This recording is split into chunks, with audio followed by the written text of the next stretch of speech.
En esta primera sesión del curso de Investigación en Ciencias de la Salud 1, en ese apartado de elaboración de una propuesta de investigación, voy a hacer una pequeña presentación de lo que es una introducción a la investigación en ciencias de la salud. Los temas a tratar en esta primera sesión es un poco una reflexión sobre qué es investigar, sobre todo investigar en ciencias de la salud, y qué pasos tiene el proceso de investigación, porque eso servirá para entender, en relación con los pasos que tiene el proceso de investigación, qué elementos tiene que recoger una propuesta.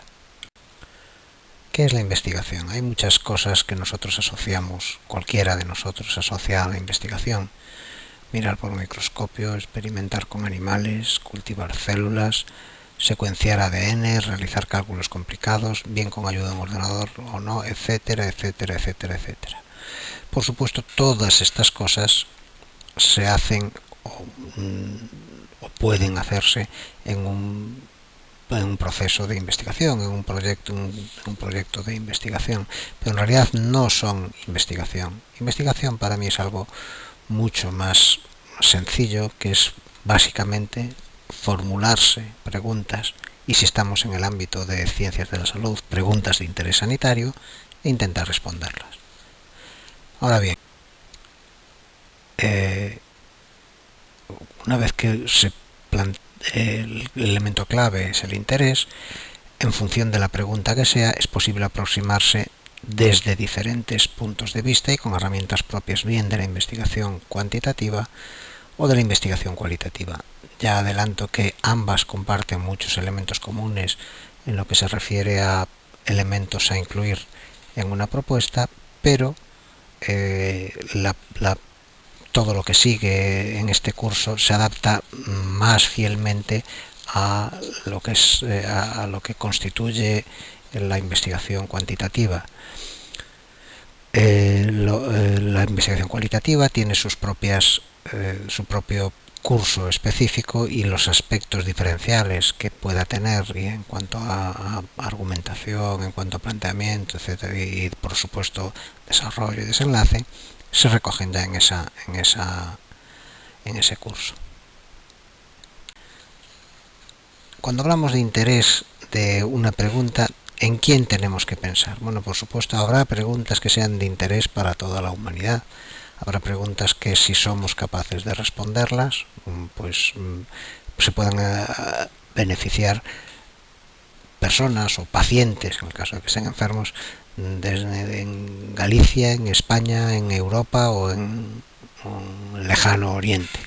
Pero otras muchas no, otras muchas son de interés para nosotros, y cuando digo nosotros no me refiero a nosotros como investigadores, que también, por supuesto, sino que sean de interés para nuestros pacientes. A veces son preguntas más locales, pero son preguntas más locales que no dejaría yo en segundo plano, o no minimizaría su importancia, porque con mucha frecuencia son las que mejoran la vida o la calidad de esta vida de nuestros pacientes.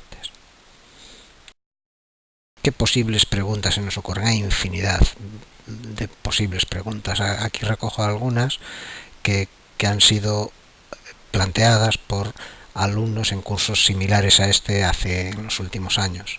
Por ejemplo, ¿cuántos diabéticos hay en la población? ¿La povidona yodada es más eficaz en crema o en preparación líquida?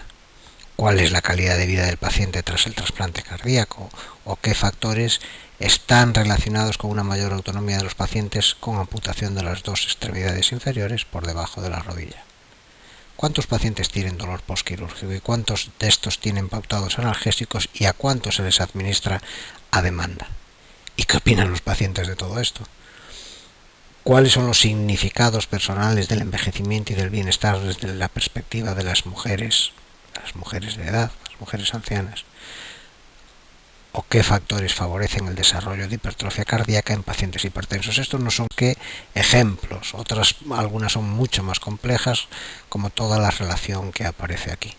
Desde si existen diferencias en la viabilidad de colgajos microquirúrgicos, quimera y perforantes en un modelo animal,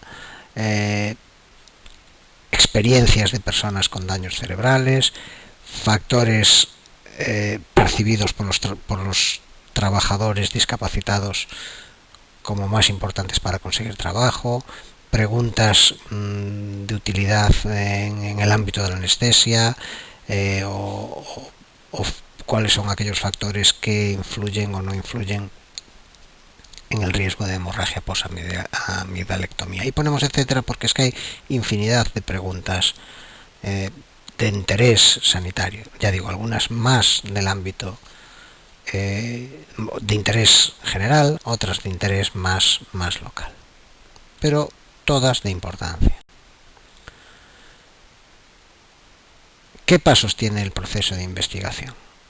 Pues el proceso de investigación, a grandes rasgos, esto está extraído de Kleinbaum, de un libro muy clásico en métodos epidemiológicos, pues se parte de la teoría o conocimientos actuales que nos permite identificar un problema que se conceptualiza en una hipótesis. Se plantea un diseño para poder dar respuesta a esa hipótesis que nos hemos planteado y una vez que ya el diseño está definido, hay una hipótesis operativa que se puede ejecutar y comprobar a través del diseño planteado. Habrá, por supuesto, una fase de recogida de datos y análisis y unos resultados que habrán de ser interpretados para sacar unas conclusiones.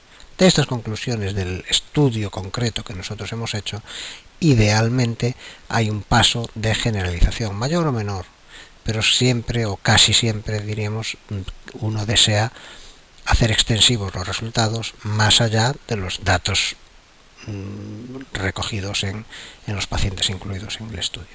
De esa generalización, pues idealmente surge un pequeño o un gran cambio en la teoría y en los conocimientos actuales y el círculo puede continuar. En ciencias de la salud, en general, no siempre, pero en general, el método científico, el aplicarlo, consiste básicamente en medir algo, compararlo con algo e interpretar qué surge de esta interpretación. Ya digo así, no siempre es exactamente así, pero en general, si tenemos esta idea en la cabeza, ayuda mucho a entender qué es lo que se hace. Volviendo a lo apuntado antes, a partir de una revisión en profundidad de la literatura y de la observación y de la experiencia personal, surge o se identifican lagunas de conocimiento o se identifican problemas que nos gustaría que estuvieran o que se pudieran resolver. Esto se concreta a la hora de hacer, cuando uno se plantea el estudio, en un objetivo, uno o más objetivos, pero un objetivo general, y sobre este objetivo general hay dos filtros que veremos continuamente a lo largo de todo este curso, en las diferentes sesiones, que son el de la pertinencia o el interés de lo que nos estamos planteando y la viabilidad. Si algo es interesante, pertinente y es viable hacerlo, adelante. En caso contrario, bueno, pues mejor abandonarlo. Las fases en cualquier proyecto de investigación son, por una parte, pensar, por otra parte, planificar.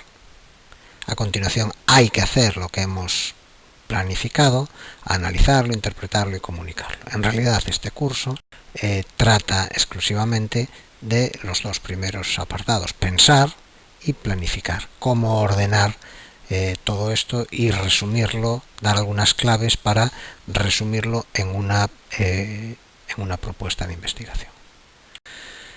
Cuando hablamos de pensar y de planificar, hablamos de todas estas cosas y de alguna más. Hablamos de diseño del estudio, de sujetos del estudio, de variables y cómo medirlas, cómo recoger los datos, del plan de análisis, conducta del estudio, del cronograma que nos planteamos y quién hace las cosas, y de aspectos éticos y legales. Pero también hablamos de algo más, y es una fase previa a todo esto, que sería la fase de justificar por qué es interesante lo que nos planteamos estudiar. En las próximas sesiones iremos abordando cada uno de estos apartados.